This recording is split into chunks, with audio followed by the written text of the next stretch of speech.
21 ਦਿਨ ਦੀ ਪੈਰੋਲ ਵਾਲਾ ਬਹੁਤ ਮਾਮਲਾ ਜਿਹੜਾ ਹੈਗਾ ਲੋਕਾਂ ਦੇ ਵਿੱਚ ਆਇਆ ਵੀ ਅੱਗੇ ਨਾ ਪਿੱਛੇ ਸਰਕਾਰ ਨੇ ਪੈਰੋਲ ਨਹੀਂ ਦਿੱਤੀ, ਪਰ ਜਦੋਂ ਇਲੈਕਸ਼ਨ ਆ ਗਏ ਨਾਲ ਦੀ ਨਾਲ ਗੁਰਮੀਤ ਰਾਮ ਰਹੀਮ ਨੂੰ 21 ਦਿਨ ਦੀ ਪੈਰੋਲ ਜਿਹੜੀ ਦੇ ਦਿੱਤੀ ਗਈ ਵੀ ਸਿਰਫ ਵੋਟਾਂ ਲੈਣ ਦੇ ਮਾਰੇ ਇਹ ਬੀਜੇਪੀ ਕਰ ਰਹੀ ਹੈ ਜੀ। कभी भी हमें कोई उनके खिलाफ कंप्लेंट नहीं आती, कोई शिकायत नहीं आती। उनका हक था, उन्हें पैरोल मिलनी थी, उसे कोई रोक नहीं सकता था। ਕਦੇ ਕੋਈ ਮੰਤਰੀ ਬਿਆਨ ਦੇ ਦਿੰਦਾ ਕਿ ਖੇਤੀ ਕਾਨੂੰਨ ਦੁਬਾਰੇ ਆ ਸਕਦੇ ਆ, ਇਹ ਅਫਵਾਹ ਹੀ ਆ ਜਾਂ ਜਾਣਬੁੱਝ ਕੇ ਕੋਈ ਬਿਆਨ ਦੇ ਰਿਹਾ ਜੀ? ये कोई कह नहीं सकता कल कानून क्या बनेगा, पर जब प्राइम मिनिस्टर ने कोई बात कह दी।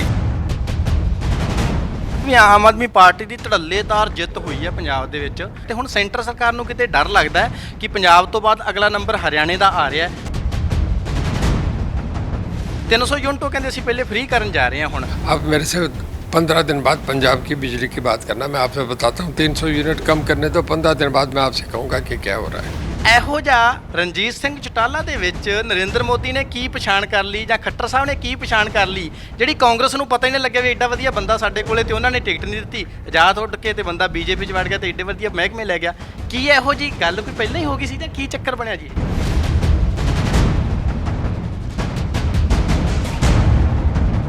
ਸਤਿ ਸ਼੍ਰੀ ਅਕਾਲ, ਹਮਦਰ ਟੀਵੀ ਤੁਸੀਂ ਦੇਖ ਰਹੇ ਹੋ। ਬਹੁਤ ਸਾਰੇ ਲੀਡਰ ਪੰਜਾਬ ਤੇ ਹਰਿਆਣੇ ਦੇ ਵਿੱਚ ਇਸ ਤਰੀਕੇ ਦੇ ਹੈਗੇ ਆ ਜੋ ਬਹੁਤ ਘੱਟ ਬੋਲਦੇ ਆ ਤੇ ਜਦੋਂ ਬੋਲਦੇ ਆ ਤੇ ਲੋਕ ਉਹਨਾਂ ਦੀ ਗੱਲ ਬੜੀ ਧਿਆਨ ਦੇ ਨਾਲ ਸੁਣਦੇ ਆ। ਇਹਦੇ ਵਿੱਚੋਂ ਇੱਕ ਮੰਤਰੀ ਹੈਗੇ ਆ ਹਰਿਆਣਾ ਦੇ ਜੇਲ੍ਹ ਮੰਤਰੀ ਤੇ ਬਿਜਲੀ ਮਹਿਕਮਾ ਵੀ ਉਹਨਾਂ ਦੇ ਕੋਲੇ ਹੈ। ਗੱਲ ਆਪਾਂ ਕਰ ਰਹੇ ਹਾਂ ਰਣਜੀਤ ਸਿੰਘ ਚੌਟਾਲਾ ਦੀ। ਚੌਟਾਲਾ ਸਾਹਿਬ ਸਭ ਤੋਂ ਪਹਿਲਾਂ ਤਾਂ ਹਮਦਰ ਟੀਵੀ ਤੇ ਸਵਾਗਤ जी बहुत धन्यवाद जी, बहुत धन्यवाद ਜੀ। ਪਿਛਲੇ ਦਿਨੀ ਵੈਸੇ ਤਾਂ ਹਰਿਆਣਾ ਪੰਜਾਬ ਨੂੰ ਲੈ ਕੇ ਬਹੁਤ ਸਾਰੇ ਬਿਆਨ ਆਉਂਦੇ ਰਹਿੰਦੇ ਆ, ਪਰ ਹੁਣ ਜਿਹੜੀ ਮੇਨ ਗੱਲ ਕਰ ਰਹੇ ਆ ਚੌਟਾਲਾ ਸਾਹਿਬ ਆਪਾਂ ਕਰ ਰਹੇ ਆ, ਇੱਕ ਕੇਂਦਰ ਦੇ ਵੱਲੋਂ ਜਿਹੜਾ ਨੋਟੀਫਿਕੇਸ਼ਨ ਜਾਰੀ ਹੋਇਆ ਸੀਗਾ ਕਿ ਜਿਹੜਾ ਹੁਣ ਕਰਮਚਾਰੀ ਹੈਗੇ ਆ ਚੰਡੀਗੜ੍ਹ ਦੇ ਇਹ ਸਿੱਧੇ ਹੁਣ ਅੰਡਰ ਹੋ ਜਾਣਗੇ ਸੈਂਟਰ ਸਰਕਾਰ ਦੇ। ਉਸ ਤੋਂ ਬਾਅਦ ਕਾਫੀ ਰੇੜਕਾ ਜਿਹੜਾ ਹੈਗਾ ਪੈ ਗਿਆ ਸੀ। ਫਿਰ ਹਰਿਆਣੇ ਵਾਲੇ ਪਾਸੋਂ ਬਿਆਨ ਆਏ ਕਿ ਚੰਡੀਗੜ੍ਹ ਤਾਂ ਸਾਨੂੰ ਚਾਹੀਦਾ ਹੀ ਚਾਹੀਦਾ, ਹਰਿਆਣੇ ਦਾ ਹੱਕ ਹੈਗਾ, ਕੁਛ ਕੁ ਪੰਜਾਬ ਦੇ ਇਲਾਕੇ ਵੀ ਸਾਨੂੰ ਚਾਹੀਦੇ ਹੈਗੇ ਆ।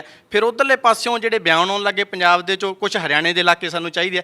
ਇਹ ਗੱਲਾਂ ਦੇ ਨਾਲ ਹਾਸਲ ਤਾਂ ਕੁਛ ਨਹੀਂ ਹੋਣਾਗਾ, ਪਰ ਚੌਟਾਲਾ ਸਾਹਿਬ ਤੁਸੀਂ ਕੀ ਮੰਨਦੇ ਹੋ ਕਿ ਜੇ ਇਹ ਨੋਟੀਫਿਕੇਸ਼ਨ ਜਿਹੜੇ ਹੈਗੇ ਰੂਲ ਇਹ ਲਾਗੂ ਹੋਏ, ਪਹਿਲਾਂ ਨਹੀਂ ਹੋਏ ਸੀਗੇ, ਹੁਣ ਹੀ ਕਿਉਂ ਲਾਗੂ ਹੋਏ ਆ?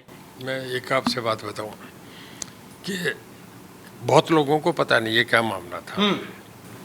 मैं 1963 से 67 गवर्नमेंट कॉलेज चंडीगढ़ से ग्रेजुएशन करी थी। अच्छा जी। और मैं बीए फाइनल का स्टूडेंट था। 1966 में जी मेरे father leader of the opposition थे ज्वाइंट पंजाब में। अच्छा जी। कामरेड रामकिशन चीफ मिनिस्टर होते थे, कैरों साहब हट गए थे दास कमीशन। अच्छा जी। लास्ट जो विधानसभा का सेशन हुआ था वो मैंने देखा था, जिसमें पंजाब हरियाणा हिमाचल एक था। अच्छा उस सेशन का मैं विटनेस हूँ गैलरी में। जी। वो एक सेरेमोनियल था कि आज से हम अलग हो रहे हैं, हरियाणा अलग, हमारा छोटा भाई बन रहा है ये। तो उस दिन हरियाणा के एमएलए जो अभी हमारी विधानसभा ये काउंसिल हुआ करते इसमें चले गए, हिमाचल के वहाँ चले गए, पंजाब इसमें रहा। ज्ञानी गुरमुख सिंह मुसाफिर पंजाब के चीफ मिनिस्टर बने। अच्छा जी। हरियाणा के पंडित भगवत दयाल शर्मा बने। पंडित भगवत दयाल शर्मा ने एक वोट से हुड्डा साहब के उनके फादर ने कैंडिडेट बनाए थे, खान साहब, उनको एक वोट से हराया पीसीसी के इलेक्शन में, उसी से वो चीफ मिनिस्टर बन गए। और उस वक़्त शाह कमीशन ने जो फैसला करा उसके अंदर 2 जजों ने, ये 3 जजों में से 2 जजों का यह फैसला था कि चंडीगढ़ खर्ड तहसील जिस 27 गांव की बात कर रहे हैं, अच्छा जी, ये हरियाणा को जाएगा जी। ये हिंदी स्पीकिंग और पंजाबी स्पीकिंग एरिया पे था। ये तो तब की जजमेंट में है। उसके बाद क्योंकि पंजाब का दबाव था, संत फतेह सिंह बहुत बड़े लीडर थे, अकाली दल का बहुत बड़ा मोर्चे लगे हुए थे, सेल्फ इमोल्यूशन का उन्होंने दे रखा था, तब ये पंजाब के बहुत लीडर जो आज बोले इनकी तो पैदाइश ही नहीं हुई थी। ਇੱਕ ਗੱਲ ਹੋਰ ਵੀ ਕਹਿ ਰਹੇ ਆ ਪੰਜਾਬ ਦੇ ਬਹੁਤ ਸਾਰੇ ਲੀਡਰ ਕਹਿ ਰਹੇ ਹੋ, ਕਹਿੰਦੇ ਵੀ ਆਮ ਆਦਮੀ ਪਾਰਟੀ ਦੀ ਧੜੱਲੇਦਾਰ ਜਿੱਤ ਹੋਈ ਹੈ ਪੰਜਾਬ ਦੇ ਵਿੱਚ, ਵੱਡਾ ਬਹੁਮਤ ਉਹਨਾਂ ਨੂੰ ਆ ਗਿਆ ਤੇ ਹੁਣ ਸੈਂਟਰ ਸਰਕਾਰ ਨੂੰ ਕਿਤੇ ਡਰ ਲੱਗਦਾ ਹੈ ਕਿ ਪੰਜਾਬ ਤੋਂ ਬਾਅਦ ਅਗਲਾ ਨੰਬਰ ਹਰਿਆਣੇ ਦਾ ਆ ਰਿਹਾ ਵੀ ਸ਼ਾਇਦ ਆਮ ਆਦਮੀ ਪਾਰਟੀ ਹੁਣ ਇੱਥੇ ਵੀ ਜਿੱਤਣ ਜਾ ਰਹੀ ਹੈ, ਇਸ ਕਰਕੇ ਸੈਂਟਰ ਨੇ ਜਲਦੀ ਇਹੋ ਜਿਹੇ ਜਿਹੜੇ ਹੈਗੇ ਜਿਹੜੇ ਹੋਰ ਵੀ ਅੱਗੇ ਬਹੁਤ ज़्यादा रूल ਜਿਹੜੇ ਹੈਗੇ ਉਹ ਲਾਗੂ ਕਰਨੇ ਆ ਤਾਂ ਸ਼ੁਰੂਆਤ ਹੋ ਕਹਿ ਰਹੀ ਹੈ। मैं नहीं मानता। देखिए हरियाणा तो लीड दिया करता है। 1988 में देश में एक वैक्यूम आया था जी। राजीव गांधी बहुत अनपॉपुलर हो गए थे, वो जाने का था, वो उनकी बात को क्लीन इमेज ये वो लोगों में एक तमाशा हो गया था। उस वक़्त जो देवीलाल पूरे देश की सबसे बड़े एक लीडर उभर के आए और उन्होंने उस वक़्त वीपी सिंह को बनाया। बड़ा अखबारों में ये चर्चा था कि जो देवीलाल प्राइम मिनिस्टर इलेक्ट हो गए, उन्होंने अपना ताज वीपी सिंह के सिर पे रख दिया। तो हरियाणा तो उसके बाद मुलायम, लालू, ओम प्रकाश जी, जो देवीलाल ने चीफ मिनिस्टर बनाए थे। देखिए हरियाणा हमेशा लीड देता है, हरियाणा किसी को फॉलो नहीं करता। अच्छा जी। पंजाब हरियाणा हम भाई हैं, वो बड़े भाई हैं, अलग बात है, ये तो लोगों का मैंडेट है, आम आदमी पार्टी आ गई। पर हरियाणा में जो केजरीवाल साहब ने एक कहा था कि चंडीगढ़ पंजाब का है, इसी बात से हरियाणा के लोगों में जीरो हो गए, कहीं भी नहीं है, ना उनकी कोई सुनी जाएगी ना कहीं है जी। ਆਮ ਆਦਮੀ ਪਾਰਟੀ ਦੀ ਸਰਕਾਰ ਚਟਾਲਾ ਸਾਹਿਬ ਇਹ ਗੱਲ ਬੜੀ ਠੋਕ ਵਜਾ ਕੇ ਉਹ ਕਹਿ ਰਹੀ ਹੈ, ਉਹ ਕਹਿੰਦੇ ਵੀ ਅਸੀਂ ਵਾਰ-ਵਾਰ ਕਿਹਾ ਸੀ ਰਿਸ਼ਤੇਦਾਰ ਹਰਿਆਣੇ ਵਾਲਿਆਂ ਦੇ ਪੰਜਾਬ ਵਾਲਿਆਂ ਦੇ ਦਿੱਲੀ ਬੈਠੇ ਆ, ਫੋਨ ਕਰ ਲਓ ਕੰਮ ਹੋਏ ਆ, ਇਸ ਕਰਕੇ ਪੰਜਾਬ 'ਚ ਸਰਕਾਰ ਆ ਗਈ। ਹੁਣ ਹਿਮਾਚਲ ਦੀ ਵਾਰੀ ਹੈ ਤੇ ਨਾਲ ਦੀ ਨਾਲ ਸਾਡੇ ਕੋਲੇ ਹਰਿਆਣਾ ਹੈਗਾ। ਨਾਲ ਦੀ ਨਾਲ ਉਹ ਗੱਲ ਵੀ ਕਹਿ ਰਹੇ ਆ ਵੀ ਕਿਸਾਨਾਂ ਨੂੰ ਕਿਸਾਨ ਵਾਲਾ ਬੀਜੇਪੀ ਦੇ ਵਿੱਚ ਵਿਸ਼ਵਾਸ ਨਹੀਂ ਰੱਖਦੇ ਕਿਉਂਕਿ ਸਾਰਾ ਕੁਝ ਹੋਇਆ ਸਭ ਨੂੰ ਪਤਾ ਹੈ। ਤੁਸੀਂ ਕਿਵੇਂ ਇਸ ਟਾਈਮ ਤੁਹਾਡੇ ਕੋਲ ਬਹੁਤ ਵੱਡੇ ਮਹਿਕਮੇ ਹੈਗੇ ਆ ਹਰਿਆਣਾ ਦੇ, ਤੁਸੀਂ ਕਿਵੇਂ ਲੱਗਦੇ ਹੋ? ਇਲੈਕਸ਼ਨਾਂ ਤਾਂ ਸਮਝੋ ਟਾਈਮ ਦੇ ਵਿੱਚ ਤਾਂ ਹਜੇ ਪਿਆ ਹੈ ਪਰ ਨੇੜੇ ਹੀ ਹੈਗੀਆਂ, ਕਿਵੇਂ ਲੱਗਦਾ ਕਿ ਇੱਧਰਲੇ ਪਾਸੇ ਵੀ ਬਦਲਾਅ ਲੋਕ ਚਾਹੁੰਦੇ ਆ ਜਾਂ ਹਜੇ ਜਿਹੜੀਆਂ ਪਾਰਟੀਆਂ ਹੈਗੀਆਂ ਉਹਨਾਂ ਦੇ ਵਿੱਚ ਹੀ ਕਿਸਾਨਾਂ ਦਾ ਲੋਕਾਂ ਦਾ ਹਰਿਆਣੇ ਵਾਲਿਆਂ ਦਾ ਵਿਸ਼ਵਾਸ ਬਣਿਆ ਰਹੂਗਾ? आप जिस किसान की बात कर रहे हैं ना, आपका जापान से लेके अमेरिका तक 2 से लेके 7% लोग खेती करते हैं। अकेला हिंदुस्तान और पाकिस्तान ऐसे देश हैं जहाँ 60% से ऊपर लोग 65-70% लोग खेती करते हैं, किसान हैं। सारे देश का वोटर किसान ही था। 135 करोड़ में 65% किसान था। 2014 में मोदी ने चुना, इन पंजाब वालों ने भी चुना, हमने भी चुना, 2019 में फिर चुना। आप मैंडेट के खिलाफ भी बोलेंगे कि उन्हें तो कल मैंडेट मिला, ये तो पूरे देश का मैंडेट मिला, उसे आप कैसे छोटा करोगे? ਜੀ ਕੁਛ ਕੁ ਨਾ ਗੱਲਾਂ ਹੁਣ ਹਿੱਲਣੀਆਂ ਫਿਰ ਸ਼ੁਰੂ ਹੋ ਗਈਆਂ। ਕਦੇ ਕੋਈ ਮੰਤਰੀ ਬਿਆਨ ਦੇ ਦਿੰਦਾ ਕਿ ਖੇਤੀ ਕਾਨੂੰਨ ਦੁਬਾਰੇ ਆ ਸਕਦੇ ਆ, ਵੀ ਇੰਨੇ ਕਿਸਾਨ ਜਥੇਬੰਦੀਆਂ ਸੀ ਉਹ ਸਹਿਮਤ ਸੀਗੀਆਂ, ਖੇਤੀ ਕਾਨੂੰਨ ਦੁਬਾਰੇ ਆ ਸਕਦੇ ਆ ਜਾਂ ਵੈਸੇ ਅਫਵਾਹ ਹੀ ਆ ਜਾਂ ਜਾਣਬੁੱਝ ਕੇ ਕੋਈ ਬਿਆਨ ਦੇ ਰਿਹਾ ਜੀ ਇਹ? देखिए, जो एक हाइपोथेटिकल क्वेश्चन होता है उसका कोई रिप्लाई नहीं होता। जी जी। होंगे या नहीं होंगे, देखिए देश में कॉन्स्टिट्यूशन में बहुत बदलाव है, अमेंडमेंट हुई है, ये कोई कह नहीं सकता कल कानून क्या बनेगा। पर जब प्राइम मिनिस्टर ने कोई बात कह दी कि मैं एक्ट विड्रा करता हूँ, तो मैं समझता हूँ उसके बाद कोई इशू रहता नहीं। सबसे बड़े नेता टिकैत थे, जी जी। उन्होंने ये कहा कि ना कोई जीता ना कोई आ रहा है, कानून वापस हो गया, हम वापस जा रहे हैं। अब ये इशू ही नहीं है कहीं भी। अगर कोई इस एक्ट की बात करे तो सबसे बड़े नेता राजेवाल थे जी, राजेवाल जी राजेवाल जी 8 संगठन के, अगर सारा देखिए टिकैत रही तो बाद में, पहले तो पंजाब के लोगों ने सारा एजिटेशन करा। राजेवाल जब चुनाव लड़े तो उन्हें 5300 वोट आए, उन्हें जमानत भी लोगों ने नहीं उनकी बचने दी। तो राजनीतिक इशू अलग है, पॉलिटिकली एफिलिएशन जहाँ होती है लोग वहीं जाते हैं। देखिए आज मोदी जी का बदलाव नहीं हो सकता, उनके बराबर का दूसरा कोई वाइबल ऑल्टरनेट है नहीं। लोग, मैं आपसे एक सवाल पूछता हूँ, अगला जो गठबंधन बनेगा उनके सामने एक पार्टी यानी कांग्रेस की तो ये हालत है कि 425 में उन्हें यूपी के अंदर 2 सीट आई है, और इसके बाद आज जो देश में है, कल जो नया गठबंधन बनेगा उसमें फारूक अब्दुल्ला होंगे, आप मानेंगे?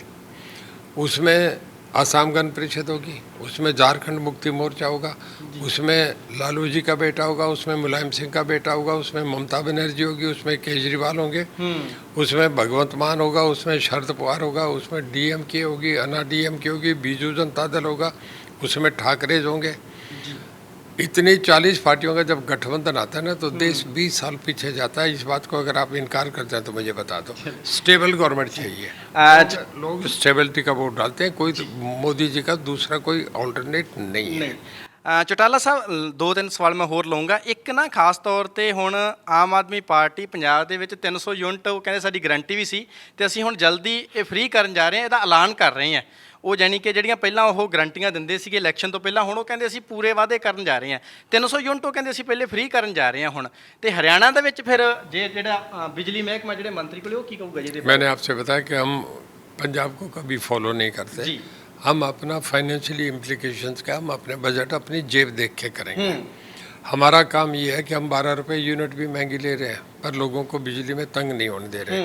अब मेरे से 15 दिन बाद पंजाब की बिजली की बात करना, मैं आपसे बताता हूँ 300 यूनिट कम करने दो, 15 दिन बाद मैं आपसे कहूँगा कि क्या हो रहा है। चलो ਜੇਲ੍ਹ ਮੰਤਰੀ ਨੇ ਵੱਡਾ ਬਿਆਨ ਦਿੱਤਾ ਹੈ ਜੀ, ਹਰਿਆਣੇ ਦੇ ਜੇਲ੍ਹ ਮੰਤਰੀ ਨੇ, ਕਿ 15 ਦਿਨ ਬਾਅਦ ਆਮ ਆਦਮੀ ਪਾਰਟੀ ਦੀ ਇਸੇ ਗੱਲ ਤੇ ਆਪਾਂ ਗੱਲ ਕਰਾਂਗੇ। ਦੇਖਦੇ ਹਾਂ ਉਹ ਕੀ ਐਲਾਨ ਕਰਦੇ ਕੀ ਨਹੀਂ ਕਰਦੇ। ਦੋ ਕੁ ਸਵਾਲ ਹੋਰ ਹੈ ਆਪਣੇ ਜੇਲ੍ਹ ਮਹਿਕਮਾ ਵੀ ਤੁਹਾਡੇ ਕੋਲੇ, ਤੇ ਜੇਲ੍ਹਾਂ ਦੇ ਵਿੱਚ ਜਿਵੇਂ ਹੁਣ ਪੰਜਾਬ ਦੇ ਵਿੱਚ ਵੀ ਬਹੁਤ ਸਾਰੀਆਂ ਵੀਡੀਓ ਨਿਕਲ ਰਹੀਆਂ ਜੀ, ਉਹ ਕਹਿੰਦੇ ਵੀ ਜਦੋਂ ਆਪਾਂ ਜੇਲ੍ਹ ਦੇ ਵਿੱਚ ਕਿਸੇ ਨੂੰ ਮਿਲਣ ਜਾਂਦੇ ਆ ਤੇ ਇੱਕ ਬਿਨਾਂ ਪਰਮਿਸ਼ਨ ਤੋਂ ਛੋਟੀ ਜਿਹੀ ਸੂਈ ਵੀ ਨਹੀਂ ਅੰਦਰ ਜਾ ਸਕਦੀ। ਫਿਰ ਕਦੇ ਕਦੇ ਨਸ਼ਾ, ਮੋਬਾਈਲ ਜਾਂ ਇਸ ਤਰੀਕੇ ਦੇ ਅੰਦਰ ਵਰਤੇ ਜਾਂਦੇ ਆ ਮੋਬਾਈਲ, ਇਹ ਕਿਵੇਂ ਹੁੰਦਾ ਹੈ? ਤੇ ਆਪਣੇ ਚੌਟਾਲਾ ਸਾਹਿਬ ਨੇ ਕਿੱਡੇ ਕੁ ਜਦੋਂ ਦਾ ਇਹ ਅਹੁਦਾ ਸੰਭਾਲਿਆ ਕਿੱਡੇ ਕੁ ਸਖਤੀ ਵਾਲੇ ਕੰਮ ਕੀਤੇ ਹੈ? मैं ये तो नहीं कहता मोबाइल तो, क्योंकि 60-70 एकड़ में जेल बनी होती है। जी कोई आदमी कहीं से मोबाइल फेंक भी देता है, उसे हर जगह आप पुलिस फोर्स लगा के नहीं चेक कर सकते। 70 एकड़ बहुत बड़ी बाउंड्री होती है। जी 100 एकड़ में भी जेलें हैं। कभी कभार हमारे यहाँ एक आधा मोबाइल तो मिला है, पर हमारे यहाँ कभी भी जेलों में ये नहीं हुआ कि इनकाउंटर करके भाग गए हों। कभी भी हमारी जेलों के ऊपर से कोई करके सुरंग निकाल के चलेगा, और जेलों में तो होता रहा है। हरियाणा सबसे बढ़िया जेल है, सबसे अच्छा परफॉर्म कर रहे हैं। हमारी सबसे बढ़िया डाइट दी जा रही है। हमने वीडियो कॉन्फ्रेंसिंग शुरू कर दी, जिससे हमारा बहुत पैसा बच रहा है। हम अपने अंदर से ही सबकी जेलों पे वो करवा रहे हैं। 5 मिनट से 10 मिनट लोगों की बातचीत हो रही है, और हमारे जितने कैदी हैं उन्हें हम अच्छे आदमी बना के बाहर भेज रहे हैं। हम उन्हें कैदियों की तरह उनसे बर्ताव नहीं कर रहे। ਇੱਕ ਲਾਸਟ ਸਵਾਲ ਚਟਾਲਾ ਸਾਹਿਬ ਜ਼ਰੂਰ ਮੈਂ ਲਵਾਂਗਾ, ਖਾਸ ਤੌਰ ਤੇ ਸੁਨਹਿਰੀਆ ਜੇਲ੍ਹ ਦੀ ਗੱਲ ਆਪਾਂ ਜ਼ਰੂਰ ਕਰਦੇ ਆਂ। ਡੇਰਾ ਸੱਚਾ ਸੌਦਾ ਦੇ ਮੁਖੀ ਰਾਮ ਰਹੀਮ ਉੱਥੇ ਬੰਦ ਹੈ, ਤੇ ਉਹ 21 ਦਿਨ ਦੀ ਪਰੋਲ ਵਾਲਾ ਬਹੁਤ ਮਾਮਲਾ ਜਿਹੜਾ ਹੈਗਾ ਲੋਕਾਂ ਦੇ ਵਿੱਚ ਆਇਆ, ਮੀਡੀਆ ਦੇ ਵਿੱਚ ਵੀ ਗੱਲ ਆਈ ਵੀ ਅੱਗੇ ਨਾ ਪਿੱਛੇ ਸਰਕਾਰ ਨੇ ਪਰੋਲ ਨਹੀਂ ਦਿੱਤੀ, ਪਰ ਜਦੋਂ ਇਲੈਕਸ਼ਨ ਆ ਗਏ ਨਾਲ ਦੀ ਨਾਲ ਗੁਰਮੀਤ ਰਾਮ ਰਹੀਮ ਨੂੰ 21 ਦਿਨ ਦੀ ਪਰੋਲ ਜਿਹੜੀ ਦੇ ਦਿੱਤੀ ਗਈ। ਉਹ ਸਿਆਸੀ ਸਟੰਟ ਸਾਰੇ ਦੱਸ ਰਹੇ ਸੀਗੇ ਵੀ ਸਿਰਫ ਵੋਟਾਂ ਲੈਣ ਦੇ ਮਾਰੇ ਇਹ ਬੀਜੇਪੀ ਕਰ ਰਹੀ ਹੈ, ਸਰਕਾਰ ਕਰ ਰਹੀ ਹੈ। ਤੁਸੀਂ ਇਸ ਮਾਮਲੇ ਨੂੰ ਜਾਂ ਇਸ बहुत एक सेंसिटिव मुद्दा है, ਇਹਦੇ ਤੇ ਕੀ ਕਹਿਣਾ ਚਾਹੋਗੇ? ਜੋ ਕੀ ਚੀਜ਼ ਸੀ ਕਿਤੇ ਨਾਲ? कल परसों ही हाई कोर्ट की जजमेंट आई है, जिसमें हाई कोर्ट ने यह कह करा कि वो हार्ड क्रिमिनल नहीं है। बाबा राम रहीम एक मुलजिम थे, हमारे पास आए। बाहर जो थे उन्हें जेड सिक्योरिटी मिली हुई थी जी, जेड प्लस पहले की दी हुई थी। जेल में आने के बाद हमारी अपनी सिक्योरिटी होती है, हम अपना इंतजाम देखते हैं। हमने उन्हें जेल में रखा जी। जब कोई भी कैदी 3 साल जब जेल के पूरे हो जाते हैं तो उसे पैरोल मिलने का उसका अपना अधिकार है, कॉन्स्टिट्यूशनल अधिकार है, उसको मिलता है जी। उसे हम नहीं रोक सकते। कमिश्नर ने उन्हें परमिशन दी पैरोल की, दूसरों को मिलती है। एक साधारण कैदी की तरह उन्हें पैरोल मिल गई, वो गए जी। हमारा जेल का काम है कि जेल में जब ड्यूटी तक उसकी हम निगरानी करें, जब ड्यूटी से बाहर जाए तो फिर एडमिनिस्ट्रेशन संभालता है, हमारा काम नहीं है। जेल मंत्रालय खाली जेल तक रहता है जी। वापस आते हैं हम ड्यूटी में ले लेते हैं, अंदर उसकी सिक्योरिटी हमारी जिम्मेदारी है। बाहर जो करता है वो एडमिनिस्ट्रेशन का मामला है जी। उनका हक था, उन्हें पैरोल मिलनी थी, उसे कोई रोक नहीं सकता था। हम पे पेपर आए, पेपर हमें कल भी कोई आ जाएगा, कोर्ट से आ जाएगा, कमिश्नर से आएगा, तो हमें उसे मानना पड़ता है जी। उन्हें साधारण कैदी की तरह उनका हक था, उन्हें पैरोल मिली, वो हमने दी। 21 दिन जाके आए, वापस आ गए। अंदर जेल में उनका बर्ताव बहुत बढ़िया है, कभी भी हमें कोई उनके खिलाफ कंप्लेंट नहीं आती, कोई शिकायत नहीं आती। वो अपने आप को बहुत जो नियम में रहना उसमें रह रहे हैं, हमें कोई आपत्ति नहीं है। ਭਗਵੰਤ ਮਾਨ ਮੁੱਖ ਮੰਤਰੀ ਪੰਜਾਬ ਹੈ, ਤੇ ਉਹਨਾਂ ਨੇ ਇੱਕ ਐਲਾਨ ਕੀਤਾ ਸੀ ਥੋੜੇ ਦਿਨ ਪਹਿਲਾਂ ਕਿ ਅਸੀਂ ਹੁਣ ਰਾਸ਼ਨ ਦੀ ਡਿਲੀਵਰੀ ਫ੍ਰੀ ਦੇਵਾਂਗੇ ਘਰਾਂ ਤੱਕ। ਲੋਕਾਂ ਨੂੰ ਜਿਹੜਾ ਗਰੀਬ ਬੰਦਾ ਉਹਨੂੰ ਦਿਹਾੜੀ ਨਹੀਂ ਮਾਰਨੀ ਪਊਗੀ ਤੇ ਰਾਸ਼ਨ ਉਹਦੇ ਬਿਲਕੁਲ ਘਰੇ ਆ ਜਾਊਗਾ। ਤੁਸੀਂ ਹੁਣੇ ਜ਼ਿਕਰ ਕਰਕੇ ਹਟੇ ਸੀ ਅਸੀਂ ਫੋਲੋ ਹਰਿਆਣੇ ਨੂੰ ਨਹੀਂ ਕਰਦੇ, ਪਰ ਜਿਹੜਾ ਬੰਦਾ ਗੱਲ ਪਹਿਲਾਂ ਕਰ ਦਿੰਦਾ ਤੇ ਦੂਜਾ ਬਾਅਦ 'ਚ ਕਰਦਾ, ਕਿਤੇ ਨਾ ਕਿਤੇ ਆਪਣਾ ਇਲਜ਼ਾਮ ਲੱਗ ਜਾਂਦਾ ਵੀ ਇਹਨੇ ਮੇਰੀ ਨਕਲ ਮਾਰੀ ਹੈ। ਹਰਿਆਣਾ ਦੇ ਮੁੱਖ ਮੰਤਰੀ ਖੱਟਰ ਸਾਹਿਬ ਦਾ ਵੀ ਬਿਆਨ ਆ ਗਿਆ, ਅਸੀਂ ਪੈਨਸ਼ਨ ਤੇ ਰਾਸ਼ਨ ਜਿਹੜਾ ਹੈਗਾ ਅਸੀਂ ਵੀ ਫ੍ਰੀ ਡਿਲੀਵਰੀ ਜਿਹੜੀ ਹੈ ਘਰ ਤੱਕ ਕਰਾਵਾਂਗੇ। ਹੁਣ ਫਿਰ ਤੁਸੀਂ ਕਹੋਗੇ ਅਸੀਂ ਫੋਲੋ नहीं कर देंगे जी, ये बयान में देखते हैं। देखिए मैं आपसे बताऊं, अच्छी चीज़ कोई भी हो जी जी, मैं आपको पेंशन का किस्सा बताता हूँ। 87 में चौदेवलाल चीफ मिनिस्टर थे जी, और अमेरिका गए थे जी। अमेरिका गए, शाम को NRAs ने बुला लिया, एक मीटिंग थी जिसमें मैं भी मिनिस्टर था, साथ गया था जी। एक हाई कोर्ट के रिटायर्ड जज थे मिस्टर बेंस, वो कहने लगे कि जो साहब मैं इस जिले में आया हूँ, शाम को वो एक कम्युनिटी हॉल में हमारा डिनर था कि इस देश में मैं डिज्नीलैंड देखने गया तो वहाँ सबके $5-5 मेरे नाती उन पे मिलने आया था। उनके $5 मेरा $1 लिया गया। तो मैंने सवाल पूछा कि इनसे $5 मेरे से $1 क्यों? कहते हैं आप 80 से ऊपर उम्र में हैं, तो जब कोई आदमी 75-80 में होता है तो उससे हम देखते हैं कि उसके थोड़े दिन उसे जो चाहे वो उसे अच्छे से अच्छा उसे जो ऐश करना चाहे करने दी जाए। ये करके हम बुजुर्ग की लिहाज करते हैं। हम वापस ट्रैवल करने लगे तो जो साहब ने यहाँ आके, ओझा साहब प्रिंसिपल सेक्रेटरी थे, पूछने लगे कि अगर हम डिज्नीलैंड तो नहीं बना सकते, वो अमीर देश हम नहीं कर सकते, पर अगर 100 रुपया पेंशन महीने के दें तो कितना, उस वक्त बजट पे 12 लाख रुपए आता था। 100 रुपया पेंशन शुरू करी, आज पूरे देश में मॉडल बन गया। कोई अच्छा सुधार आता है तो उसे कोई भी कर लेता है, वो कोई ये देख के नहीं करा जाता है ये कर रहे हैं वो कर रहे हैं। कोई बढ़िया सजेशन आप दे के जाओ, हम 1 मिनट में उसे शुरू कर लेंगे। ਜੀ ਚਟਾਲਾ ਸਾਹਿਬ, ਜਦੋਂ ਤੁਸੀਂ ਜਿੱਤੇ ਸੀ ਆ ਇਲੈਕਸ਼ਨ, ਉਦੋਂ ਸਾਰੇ ਇਲਾਕੇ ਦੇ ਵਿੱਚ ਜਿਹੜਾ ਰਾਣੀਆਂ ਹਲਕਾ ਹੈਗਾ ਜਾਂ ਜਿੰਨੇ ਵੀ ਲੋਕ, ਉਹ ਸਾਰੇ ਹਲਕੇ ਦੇ ਲੋਕਾਂ ਦੇ ਵਿੱਚ ਨਾ ਇੱਕ ਸਵਾਲ ਹੈ, ਉਹ ਅੱਜ ਤੁਸੀਂ ਜਵਾਬ ਉਹਦਾ ਜ਼ਰੂਰ ਦੇ ਕੇ ਜਾਓ ਵੀ ਆਜ਼ਾਦ ਇੱਕ ਬੰਦੇ ਨੇ ਇਲੈਕਸ਼ਨ ਲੜੀ ਆ, ਕਾਫੀ ਵੱਡੀ ਮਾਰਜਨ ਦੇ ਨਾਲ ਉਹ ਬੰਦਾ ਜਿੱਤਿਆ, ਉਦੋਂ ਬਾਅਦ ਬੀਜੇਪੀ ਦੇ ਵਿੱਚ ਬੰਦੇ ਨੇ ਜੁਆਇਨਿੰਗ ਕਰ ਲਈ ਹੈ ਤੇ ਐਡੇ ਵੱਡੇ ਅਹੁਦੇ ਜਿਹੜੇ ਹੈਗੇ ਆ, ਬਿਜਲੀ ਮਹਿਕਮਾ ਦੇ ਦਿੱਤਾ, ਜੇਲ੍ਹ ਮਹਿਕਮਾ ਜਿਹੜਾ ਹੈਗਾ ਦੇ ਦਿੱਤਾ, ਇਹੋ ਜਿਹਾ ਰਣਜੀਤ ਸਿੰਘ ਚਟਾਲਾ ਦੇ ਵਿੱਚ ਨਰਿੰਦਰ ਮੋਦੀ ਨੇ ਕੀ ਪਛਾਣ ਕਰ ਲਈ ਜਾਂ ਖੱਟਰ ਸਾਹਿਬ ਨੇ ਕੀ ਪਛਾਣ ਕਰ ਲਈ, ਜਿਹੜੀ ਕਾਂਗਰਸ ਨੂੰ ਪਤਾ ਹੀ ਨਹੀਂ ਲੱਗਿਆ ਵੀ ਐਡਾ ਵਧੀਆ ਬੰਦਾ ਸਾਡੇ ਕੋਲੇ ਤੇ ਉਹਨਾਂ ਨੇ ਟਿਕਟ ਨਹੀਂ ਦਿੱਤੀ, ਆਜ਼ਾਦ ਉੱਡ ਕੇ ਤੇ ਬੰਦਾ ਬੀਜੇਪੀ 'ਚ ਵੜ ਗਿਆ ਤੇ ਐਡੇ ਵਧੀਆ ਮਹਿਕਮੇ ਲੈ ਗਿਆ। ਕੀ ਇਹੋ ਜੀ ਗੱਲ ਕੋਈ ਪਹਿਲਾਂ ਹੀ ਹੋ ਗਈ ਸੀ ਜਾਂ ਕੀ ਚੱਕਰ ਬਣਿਆ ਜੀ ਇਹ?